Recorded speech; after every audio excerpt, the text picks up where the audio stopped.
উৎসবের আমেজ শেষে আমরা আবারও ফিরছি দৈনন্দিন ব্যস্ততায়। নারীর টানে ঘরে ফেরা কিংবা দীর্ঘ ভ্রমণ, সব মিলিয়ে ঈদে ধকল যায় শরীর আর মনের ওপর। আর এই ধকলের প্রথম ছাপ পড়ে আমাদের ত্বকে। তাই ঈদের আগের জৌলুস ধরে রাখতে ঈদ পরবর্তী ত্বকের যত্ন যেন এখন সময়ের দাবি।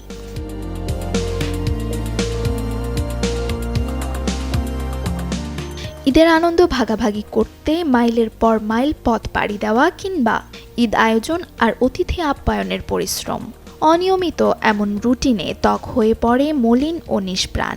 ধুলোবালি আর রোদে পোড়া ভাব কেড়ে নেয় সজীবতা। তাই ঈদের আগে ভিড় ঠেলে বিউটি পার্লারে যাওয়ার মতোই ঈদের পরও একই যত্ন এখন ত্বকের চাহিদা।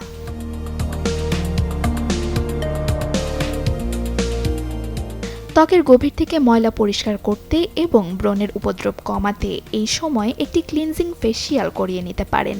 তবে যারা ঘরে বসেই সতেজতা চান তাদের জন্য রান্নাঘরের প্রাকৃতিক উপাদানই হতে পারে সেরা সমাধান।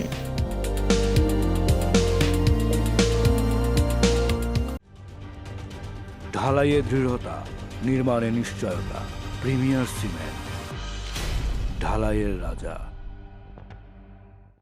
রোদে পোড়া ভাব দূর করতে ফ্রিজে রাখা ঠান্ডা শসার রস বা আলুর রস তুলা দিয়ে 15-20 মিনিট মুখে লাগিয়ে নিতে পারেন। এতে দূর হবে চোখের নিচের পরিশ্রমের কালো দাগ।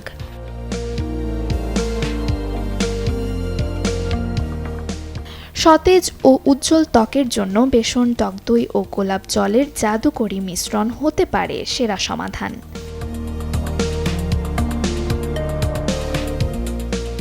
সাথে ত্বকের রক্ত সঞ্চালন বাড়াতে মসুর ডাল বাটা ও কাঁচা হলুদের স্ক্রাব কার্যকরী।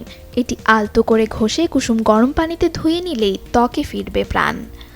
ঈদের সাজে হরেক রকম প্রসাধনীর ব্যবহারে অনেকেই পড়েন ব্রণের সমস্যায়।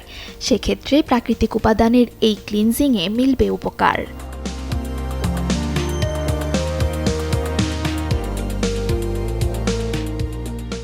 শুধু মুখ নয়, অবহেলা করা চলবে না হাত পায়েও।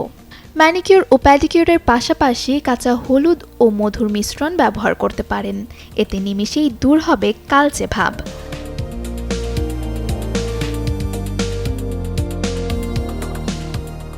তাছাড়া নজর দিন প্রতিদিনের খাদ্যাভ্যাসেও। ঈদের কয়েকদিন ওভার ইটিংয়ের ফলে শরীরে ভর করে অস্বস্তি আর খাওয়া দাওয়ার রুটিন চলে যায় নিয়ন্ত্রণের বাইরে। তাই রূপচর্চার পাশাপাশি জরুরি স্বাস্থ্যকর খাদ্যাভ্যাসেই ফিরে যাওয়া।